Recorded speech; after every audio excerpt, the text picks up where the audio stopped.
Nós temos que analisar, 30 anos depois, o que aconteceu naquele período histórico do início da Constituinte. A Constituinte era uma palavra recorrente durante as diretas já e durante a própria campanha do Tancredo. Hoje eu tenho a impressão que Tancredo, se fosse vivo, não faria a discussão da Constituição dos moldes que hoje a gente vê. Ele teria no bolso do paletó o cartãozinho da Constituição para tirar no momento de crise. Tancredo assume, Sarney assume, os fatos se passaram de outra maneira. O Sarney teve não um fracasso, mas teve uma reversão no plano cruzado e a necessidade da Constituinte passou a ser politicamente para ele a única saída, porque tirava a crise que começava a acontecer dentro do governo e a colocava no Congresso Nacional. Havia um cuidado muito grande de se fazer o que terminou sendo a Constituição Cidadã, mas o cuidado era de não agredir os militares. Isso aí você vai ver em várias salvaguardas que aparecem em todo o seu texto. A preocupação era de que alguma medida da Constituição fosse votada e os militares, que estavam muito forte articulados naquela época, usassem como subterfúgio para uma crise. Era o que ninguém queria. Aí a gente sabe que houve compreensão de ambas as partes. Por sorte nossa, o general Leônida Pires Gonçalves, comandante do Exército, ministro naquela época, tinha uma liderança muito grande e um pulso forte. E todas as vezes em que havia um descaminho, ele convocava as pessoas influentes no processo para uma conversa. A peça principal era o próprio relator. E então você tinha essa garantia, a garantia de que, mantendo esse diálogo permanente, nós poderíamos evitar um conflito maior.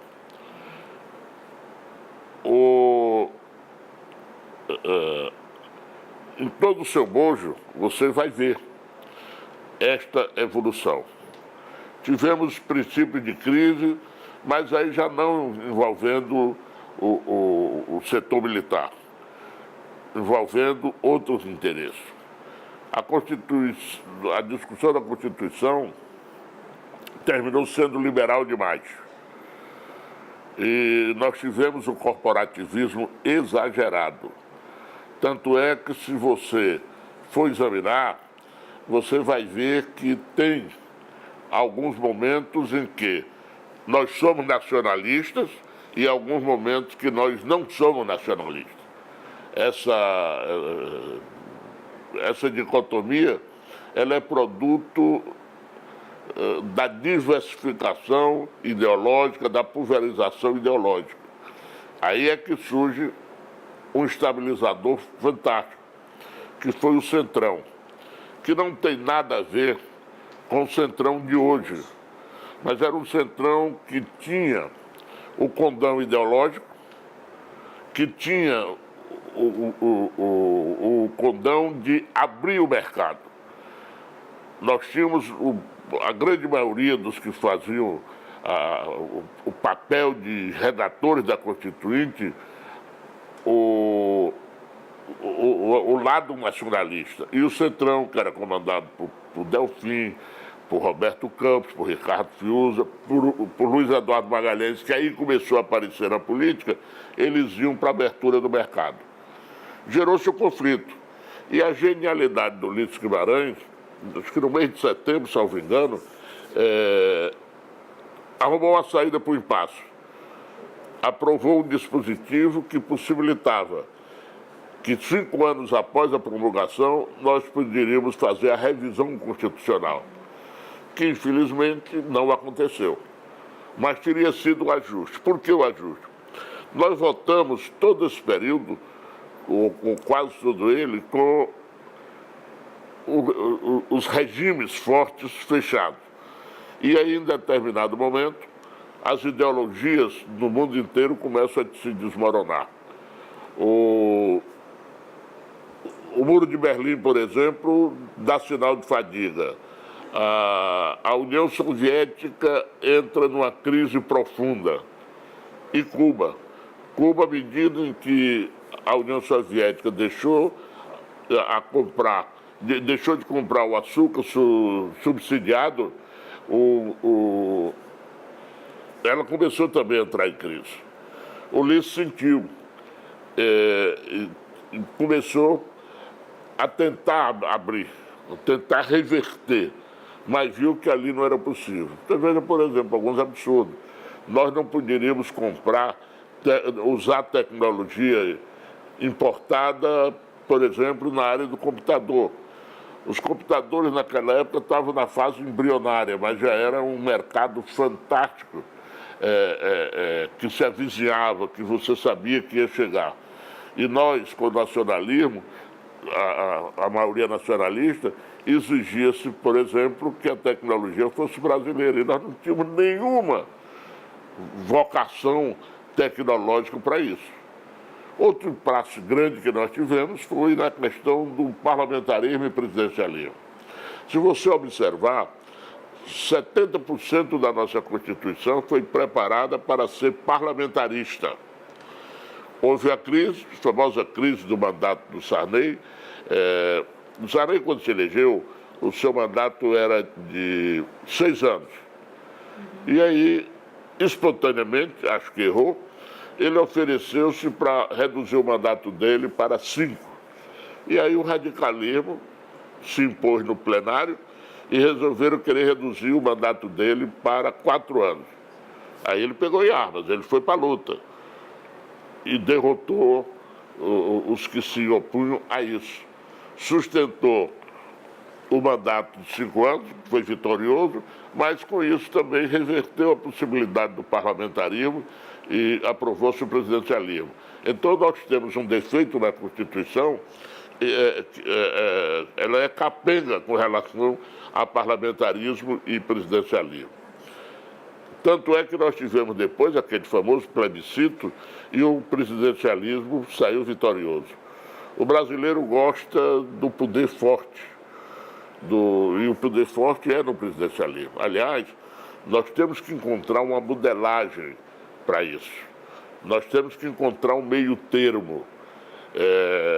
Para não acontecer, por exemplo, o que acontece agora, esse famoso presidencialismo de coalizão leva o país a uma instabilidade.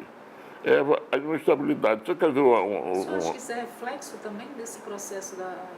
Não tenho nenhuma dúvida, não tenho dúvida, porque você tem que levar em conta uma coisa, com todos os efeitos, essa é a Constituição mais duradoura da nossa história e é também o período de paz democrática maior que nós já tivemos. Tanto é que nós estamos comemorando 30 anos da aprovação da Constituição Cidadã. Por mais falhas, por mais defeitos que ela tem sobrevivido a crises e tem resistido. Era a Constituição perfeita? Não, mas para a época era a Constituição possível. E graças à genialidade do Ulisses, nós conseguimos chegar a isso. Olha, hoje é fácil você analisar, mas imagina o que era naquela época. O Brasil já estava traumatizado com a morte do Tancredo. A posse do Sarney. A posse do Sarney que era antítese de tudo que se pregava. Certo? E houve esse equilíbrio através do diálogo. O Brasil é um país do diálogo. Nós temos, nesse momento que nós estamos vivendo incertezas, nós temos que nos lembrar que não se resolve nada se não for a base do diálogo. Imagina que naquela época sentava-se à mesma mesa o Bernardo Cabral, que era o relator, o Ulisses, Java Passarinho, que foi uma peça importantíssima. Grande negociador, um homem de origem militar, de formação militar, mas que tinha uma capacidade de diálogo extraordinária. Você tinha, por exemplo, a figura do Mário Covas, que cometeu um erro, passou a agir como contraponto ao Ulisses Guimarães, mais pelas questões paulistas do que pelas questões nacionais. E teve uma visão errada com relação, por exemplo, aos portos. Por quê? Ele estava agindo em legítima defesa. A origem política dele era Santos. Santos tem o maior porto do Brasil. Então ele conseguiu agir de maneira a proteger os que trabalham em portos, principalmente Santos. E isso nos prejudicou um pouco. Nós temos uma legislação nessa área muito arcaica. Outro ponto errado, Previdência. Nós demos todos os benefícios ao trabalhador rural, ao homem do campo. Era justo que fosse dado, porque não era possível que um país como o nosso, e aí você vê hoje o agronegócio é o grande carro-chefe, é quem tem sustentado o país, mas nós demos a eles os direitos do benefício na área previdenciária sem que eles tenham feito a poupança, sem que eles tenham colaborado um dia para isso. Criou-se um mecanismo de uma amortização dessa dívida. Seria como? Durante 10 anos, a cada ano, um fundo iria abastecer a Previdência Rural. O que aconteceu? Não fizeram isso. E ficou um grande buraco que ninguém nunca mais conseguiu resolver. Pouco antes da Constituinte, houve um fato interessante. O Valdir Pires, ministro da Previdência, viu que havia sempre um rombo na Previdência e ele descobriu que a origem do rombo era indiscriminada e criminosa especulação bancária. O que acontecia? Os bancos recebiam as contribuições e ficavam 40, 45, 50 dias com esse dinheiro movimentando para si. Ora, com a inflação galopante daquela época, eles tinham um lucro extraordinário e o rombo da Previdência não baixava, só aumentava. Ele deu um prazo de 48 horas. Foi uma grita geral, você sabe que banqueiro, aqui ou em qualquer lugar do mundo, é uma classe poderosa. Mas ele sustentou e nós zeramos o déficit. Foi uma coisa fantástica. Mas aí, com este rumo da Previdência e a não complementação deste fundo de estabilização, deu no que deu. Veja bem, nós tivemos inclusive a figura da emenda popular. Você conseguia um determinado número de assinaturas e elas entravam no bolso da discussão. Havia um filtro, haviam várias comissões e tinha a sistematização e tinha aqueles que iam verificar cada emenda. Tinha que ser reduzida, não havia as emendas, as propostas, as ideias chegavam lá em cataratas, não havia como. Então tinham esses grupos que faziam a triagem, porque muitas vezes a mesma ideia, o mesmo objetivo, chegava 30, 40, 50, 100 vezes. Então havia aquela ideia. E o bonito disso, menina, é que varava-se à noite. Houve um fato que eu vou lembrar aqui, é importante, a figura dos pianistas. O que era o pianista? Era o cidadão que votava pelo colega que estava ausente. O mecanismo do painel eletrônico era frágil. Era um mecanismo para a Europa, não para o Brasil. Aí, em solidariedade, sem maldade nenhuma, o cidadão votava, o senador, o deputado, votava pelo colega que estava naquele momento na sua sala. Mas a coisa chegou a um momento em que se começou a votar pelo colega que estava no Maranhão, no Pará, no Piauí, e aí estourou o escândalo do pianismo. A partir daí, isolou-se o painel eletrônico e passou a ser um painel manual, a votação manual. O primeiro secretário era o Fernando Lira, que tinha um vozeirão de tenor, e ficava chamando de um por um. Às vezes nós dávamos gargalhada no plenário porque ele ia chamar as pessoas e errava o nome. Eu me lembro que uma vez ele foi chamar o Alferraz, aí o Alferraz disse, eu não respondo. E pesou-se, né? E o Fernando Lira era um gozador, toda vez que tinha que chamar o Val Ferraz, ele com brincadeira, era um amigo, uma das vezes ele gritou, Val Ferraz. Aí o Val dizia, analfabeto, eu não respondo. Então, a coisa tinha esse aspecto interessante, às vezes divertido, mas ele, por exemplo, Van Rosado era um deputado do Rio Grande do Norte, que o pai botou a numeração francesa nos filhos. Ele tinha 21 filhos. Aí ele dizia, por exemplo, 20 Rosado, Rosado. Então você tinha esse lado.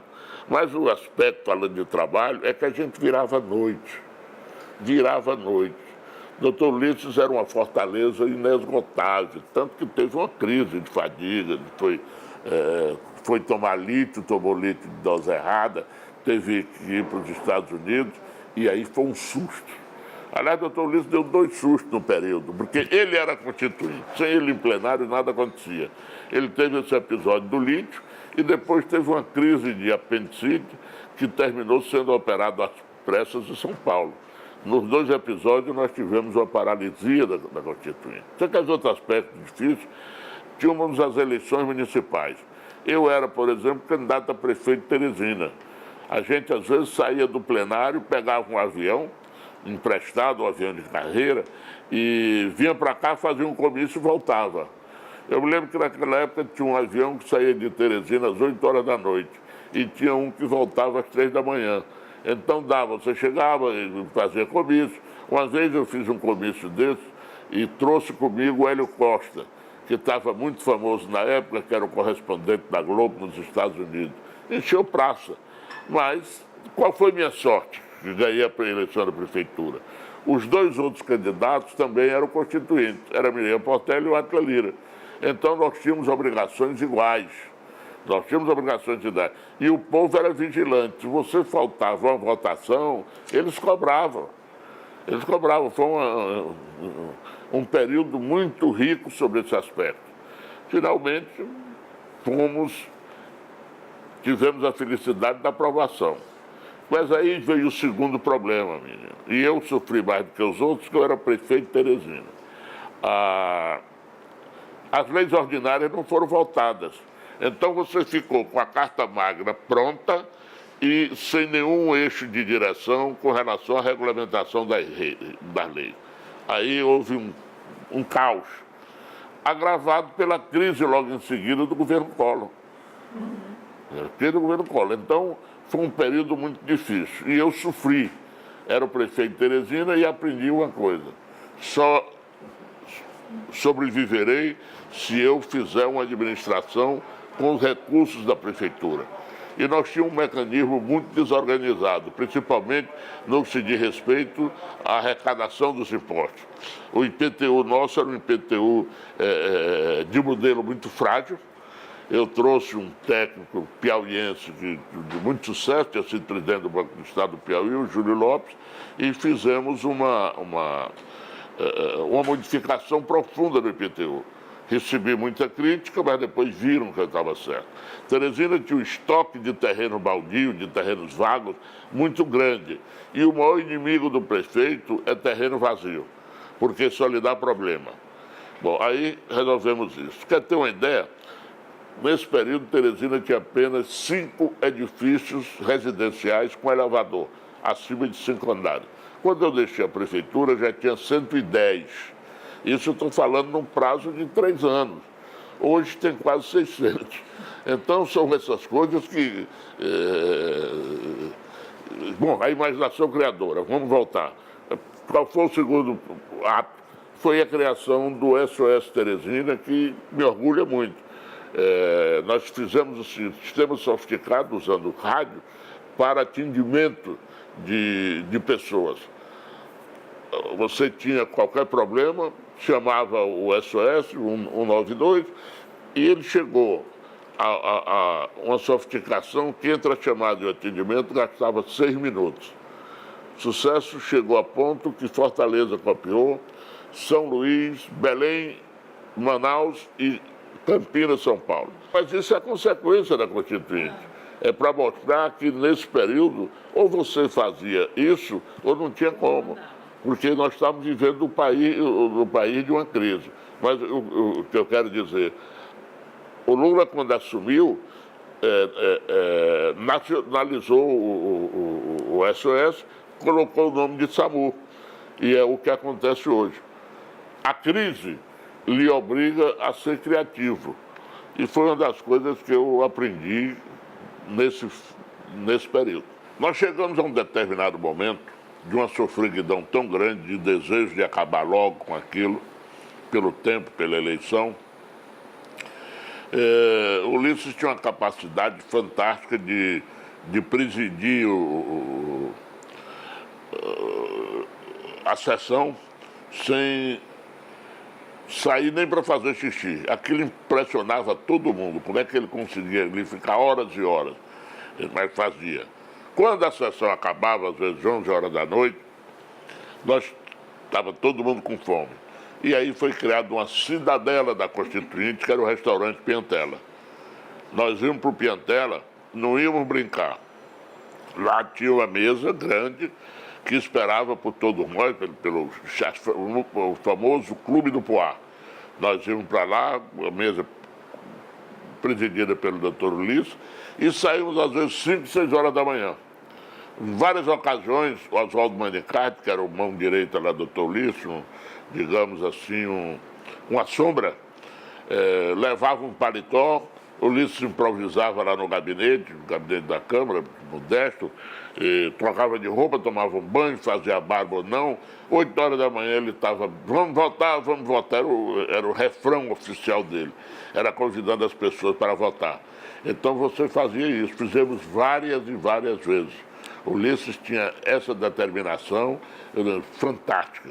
Foi uma pessoa que o Brasil o homenageia.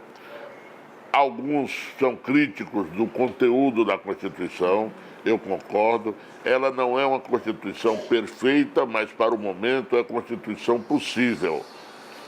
O grande erro foi que não se procurou fazer as correções necessárias.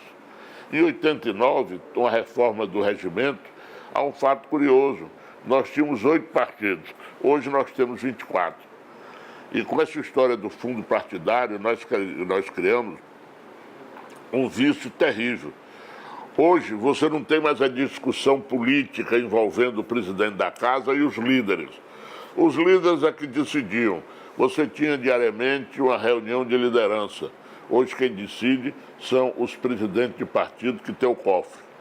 E é terrível. Você tem partido que, vamos aqui hipoteticamente, o fundo partidário dará a cada deputado 1.500.000. Aí o presidente diz, olha, você tem um crédito de 1.500.000. Cada vez que você votar, dependendo da matéria, nós vamos lhe abater. O que é que faz? Você faz bancadas de cordeiro. E muitas vezes os interesses desses presidentes não são republicanos, não são os melhores interesses do Brasil. Daí porque nós temos vários escândalos que são produtos dessa distorção. Nós temos que acabar com isso. Nós temos que diminuir o número de partidos, até porque inviabiliza. Você bota na sua cabeça uma coisa. São 24 partidos com direito à voz e com direito a voto. Pronto. Cada encaminhamento de matéria, seja ela qual for, todos têm direito a falar, todos têm direito a encaminhar. Aí você preenche o tempo, inviabiliza e termina não aprovando o que é melhor para o país.